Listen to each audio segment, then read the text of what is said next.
नमस्कार, आप देख रहे हैं सीटी न्यूज। मैं हूं आपके साथ प्रियंका। पुलिस आमजन की सुरक्षा के लिए है। पुलिस आमजन को न्याय की दहलीज तक पहुंचाने की सबसे अहम सीढ़ी है। पुलिस की वर्दी का खाकी रंग सुरक्षा, कर्तव्य निष्ठा और समर्पण का प्रतीक है। लेकिन अगर इसे खाकी वर्दी पर भ्रष्टाचार, शोषण का आरोप लगने लगे तो फिर आमजन किससे उम्मीद करे। और इसी तरह की नाउम्मीदी के सागर में डूबी हुई एक बहन जो पिछले 3 महीने से इंसाफ के लिए दर दर की ठोकरें खा रही है, जो अपने माँ बाप को 2 वक्त की रोटी मुहैया करवाने के लिए प्राइवेट जॉब करती है। घर और दफ्तर के बीच के रास्ते से कभी उसके कदम पुलिस स्टेशन तक जाते हैं, कभी अदालत की तरफ मुड़ जाते हैं और कभी मीडिया हाउस तक पहुंच जाते हैं, इस उम्मीद में कि कोई तो उसकी बात सुने, कोई कुछ तो करे ताकि उसे और उसके परिवार को इंसाफ मिल सके। एक हंसता खेलता परिवार था, सुकून था, प्यार था। लेकिन अचानक उस हंसते खेलते परिवार में एक तूफान आया और पूरा परिवार बिखर गया, टूट गया। माँ बाप 3 महीने बाद भी इस सच का एतबार नहीं कर पा रही हैं कि अब उनके जिगर का टुकड़ा इस दुनिया में नहीं है। बहन नेहा ठाकुर, जिसने यकीन तो कर लिया कि उसका भाई अब उसे और उसके परिवार को छोड़कर बहुत दूर जा चुका है, लेकिन नेहा ठाकुर ने यकीन करने के साथ ही संकल्प भी ले लिया है कि वो अपने परिवार को इंसाफ दिलाकर रहेगी। दरअसल प्रेम कहानी शुरू होती है और इसी प्रेम कहानी ने कब खूनी रंग अख्तियार कर लिया, इसकी भनक ना तो नेहा ठाकुर को लगी और ना ही नेहा के परिवार को लगी। नेहा का भाई जो पुलिस की कार्रवाई का ऐसा शिकार बना कि हंसता खेलता युवक एक डेड बॉडी में तब्दील हो गया। क्या है पूरा मामला, खुद इंसाफ के लिए भटक रही नेहा ठाकुर से सुनिए। वो लड़की जो है वो अपने मामा के घर आई हुई थी पढ़ाई के लिए। उसका एग्ज़ाम था। एग्ज़ाम होने की वजह से वो अपने मामा के यहाँ पर आई थी। उस दिन वो अपना पेपर दे रही थी। पेपर देने के बाद उसका पेपर सबमिट हो गया था, उसको ये लगा था, लेकिन वो पेपर नहीं सबमिट हुआ था। मैम का कॉल उसके नंबर पर जा रहा था बट वो नहीं रिसीव कर रही थी क्योंकि वो दोनों बाहर थे। बहन उस भाई के साथ थी, वो लड़की मेरे भाई के साथ थी, इसलिए तो उस मैडम का फ़ोन, उस स्कूल की मैडम का फ़ोन उसके पास जाता है, मदर के पास। तो वो कहते हैं कि आपकी लड़की कहाँ है, वो फ़ोन रिसीव नहीं कर रही है। तो उन्होंने बोला कि मतलब उसने लड़की ने बोला कि मैं बाहर आई हूँ कुछ खाने के लिए, मम्मी मैं घर वहाँ पे नहीं हूँ, मैं तो सबमिट कर देती हूँ घर जाके। उसकी मम्मी ने उसको डांटा कि तू कहाँ पे गई है, किसके साथ है। उसने बता दिया कि मेरे भाई का नाम विक्की है, वैसे उसको घर में निक्की बोलते थे सब। तो कह रही मैं निक्की के साथ हूँ। तो उन्होंने खूब डांटा उसको, कहते हैं कि तू उसके साथ क्यों गई है, ये वो। तो लड़की ने डर के मारे अपना नंबर स्विच ऑफ कर लिया उसे। फिर लड़की ने मतलब लड़की के फादर मतलब लड़की की मदर ने फादर को बताया, वो परेशान हुए। मैं 7-8 बजे अपने घर पे आई। घर पे आने के बाद लड़की के फादर का मेरे पास कॉल आता है, ठीक है। वो कहते हैं कि वो विक्की कहाँ है। मैंने कहा भैया वो तो इंटरव्यू देने गया है, लेकिन वो उसने ये नहीं बताया कि हुआ क्या है एक्चुअली में। फिर 8-9 बजे उन्होंने मेरे को बताया, दोबारा कॉल किया कि वो आया नहीं आया। मैंने कहा भैया नहीं आया है वो। मैंने कहा बात क्या हुई ये बताओ। कहते वो लड़की का नाम है छवि, आयुषी उसका स्कूल का नेम है जो डॉक्यूमेंट्स में है, कि वो उसके साथ गई हुई है, अभी तक नहीं आई है लौट के। तो फिर वो हमें 9:30 बजे हमारे घर आए। पापा मेरे ड्यूटी से आए थे। पापा मेरे एक मज़दूर हैं जो फैक्ट्री में जॉब करते हैं, ठीक है, और मैं एक ICICI बैंक में एक प्राइवेट जॉब करती हूँ। तो पापा जब आए मतलब वो हमारे घर पे आए, बहुत गुस्से में थे। सब ने, आस पड़ोस वालों ने भी वहाँ पे देखा उनको कि वो लोग आए हैं, मतलब उसके फादर आए हैं, बात कर रहे थे। कह रहे मेरी लड़की ऐसे भगा दी है तुम लोगों ने, मैं तुम्हें ज़िंदा नहीं छोड़ूंगा, मेरी बेटी को वापस ला के दो। मुझे नहीं पता, तुम्हारे रिश्तेदार में गई है, वो लड़का तुम्हारे रिश्तेदारों के पास लेकर गए। उन्होंने इतना टॉर्चर किया, मम्मी को इतना मतलब उसमें इन्वॉल्व कर दिया कि तुम्हारी गलती की वजह से तुम उसके अंदर इन्वॉल्व हो, तुमने भगाया मेरी लड़की को, ये वो। लेकिन हमें उस चीज़ का कुछ पता ही नहीं था। तो फिर ऐसे करते करते पूरी रात ढूंढते रहे। 2-3 बज गए, नहीं मिल पाए, कहीं पे भी नहीं मिला। फिर वो भाई का 7 बजे के आसपास फ़ोन भी आया था छोटे वाले भाई को कि मैं ऐसे लड़की मेरे साथ है, ये नहीं घर जाना चाहती है। लड़की ने खुद अपनी मर्ज़ी से नंबर स्विच ऑफ किया था। लड़की खुद अपनी मर्ज़ी से नहीं आना चाह रही थी। मेरा भाई उसको गली के कोने तक भी छोड़ के आए। वहाँ पे CCTV कैमरे भी लगे हुए हैं। अगर कोई देखना चाहे, उसको करना चाहे तो उसमें वो सारी चीज़ें मिल भी जाएंगी, ठीक है। तो मतलब वहाँ पे वो छोड़ के नहीं गई। तो मेरा भाई उसको लेते घूमता रहा, कभी इधर कभी उधर। हमने कश्मीरी गेट, हमने बस स्टैंड, पार्क, सब जगह हमने ढूंढा, वो लोग नहीं मिले। वो जाते जाते स्कूटी मेरी थी वो, ठीक है, स्कूटी वो पहुंच गया हरियाणा हमारे पानीपत में हमारे रिश्तेदार वगैरह रहते हैं, उन लोगों के पास भी नहीं गए वो, ठीक है। वो वहाँ पे उन्होंने सोचा होगा भाई ने कि मैं वहाँ पे किसी के पास ले जाता हूँ, बट डर के मारे वो वहाँ तक भी नहीं पहुँचा। फिर हमें 6 तारीख को किसी तरीके से हमें पता चला कि मेरा भाई एक होटल में है द्वारका में, वापस आ गया है, मतलब दिल्ली पानीपत से वो किसी कैब में बैठ के वापस दिल्ली आया, स्कूटी हमारी वहीं हरियाणा में छोड़ के आ गया था। तो जब हमें पता चला, पापा से मैंने बताया कि पापा उसको ऐसे ऐसे पता चल गया है। मेरे फादर इतने मतलब सीधे हैं, मतलब उन्होंने शायद हमारी गलती की वजह से आज मेरा भाई हमारे साथ नहीं है। हमने सोचा क्योंकि लड़की के घर वालों ने यही दिलासा दी कि हम लड़के को कुछ नहीं होने देंगे, बस हमें हमारी लड़की चाहिए, चाहे लड़के को आप भगा देना, वो कर देना। बस इसी चक्कर में हमने आज मैंने अपना भाई खो दिया है, मेरे माँ बाप ने अपना बेटा खो दिया है। लेकिन जब मतलब हमने उसके लड़की के घर वालों को बताया कि ऐसे ऐसे भाई का उनका पता चल गया है, तो लड़की के फादर ने बोला ठीक है हम उसको लेकर आ जाते हैं। तब तक भी उन्होंने यही बोला कि लड़के को हम कुछ नहीं होने देंगे, आप बेफिक्र रहो।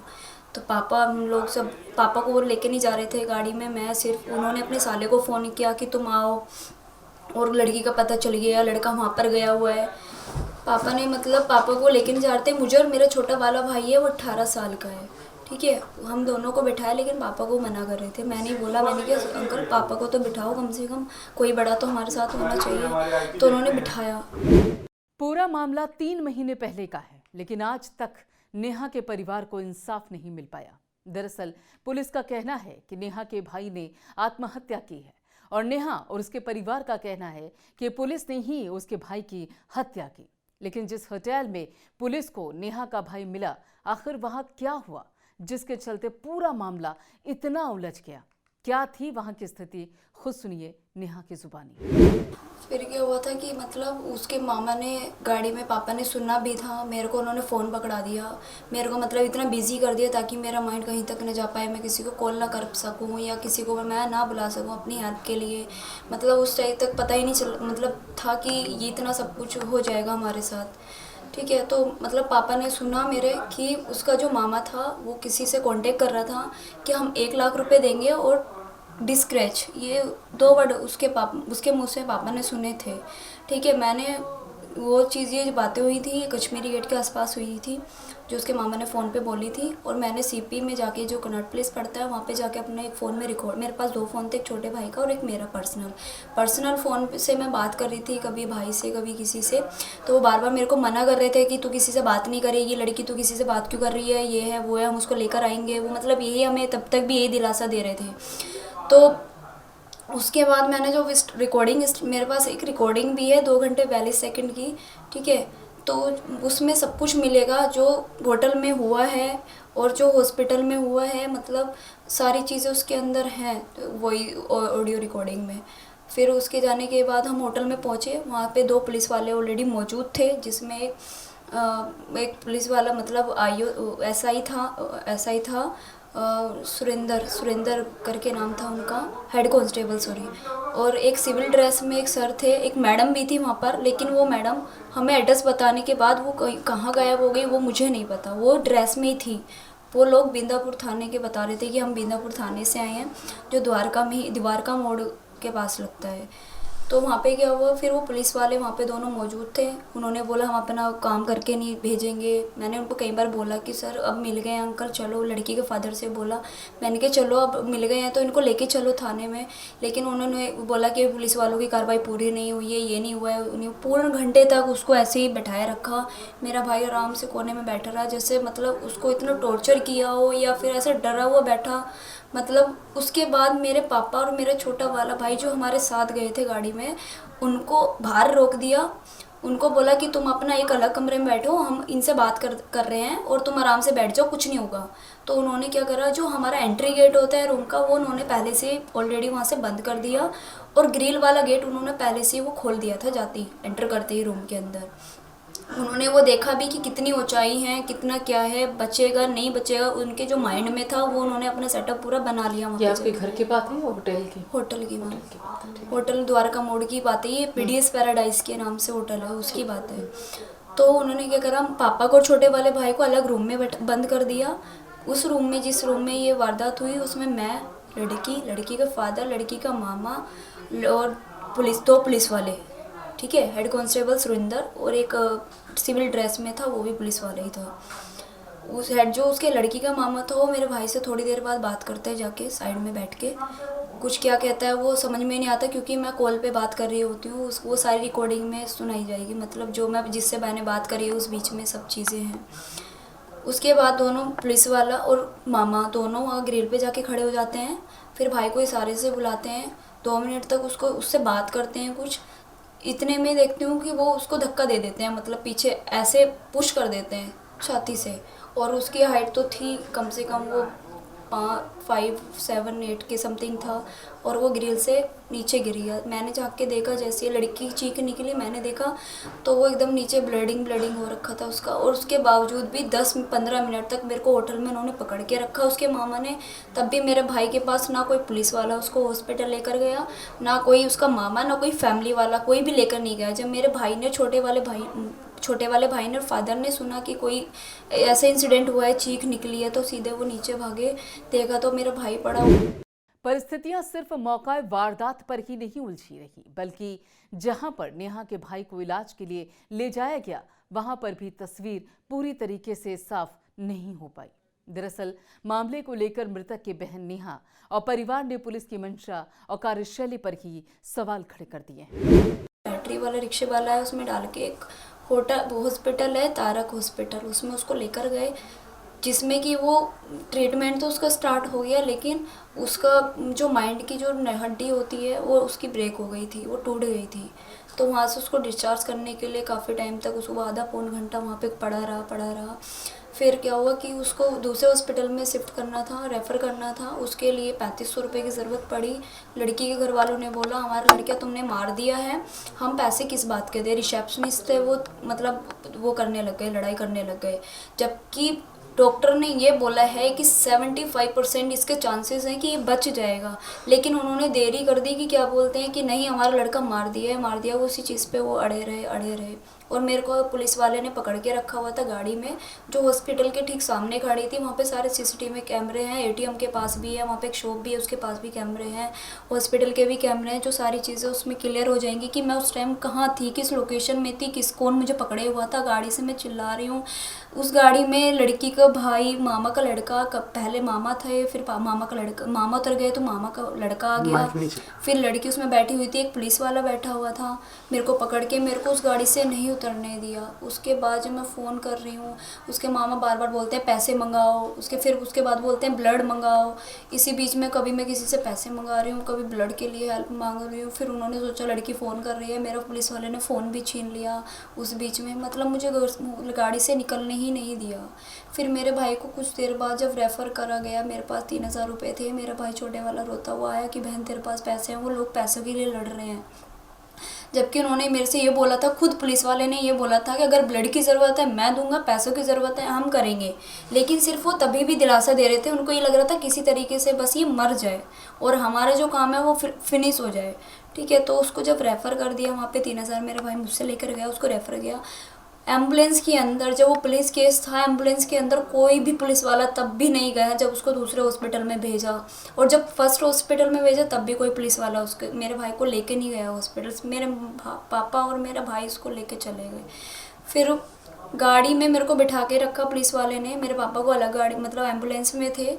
एम्बुलेंस पहुंच जाती है 25 मिनट्स में, और जो मेरी गाड़ी है जिसमें मैं बैठती हूँ वो 45 के अंदर पहुंचती है। ना कोई ट्रैफिक, ना कुछ, किस रास्ते से घुमा के क्या है क्या नहीं है वो उस रास्ते का मुझे बिल्कुल भी आइडिया नहीं था।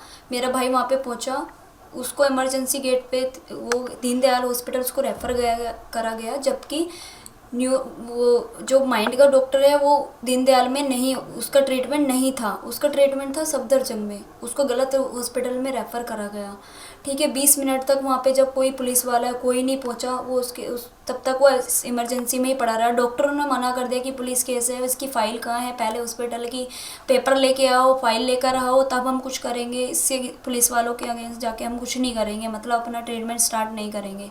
मेरे पापा मेरे भाई गिड़गिड़ाते रहे, लेकिन डॉक्टर ने भी हमारी कोई हेल्प नहीं करी।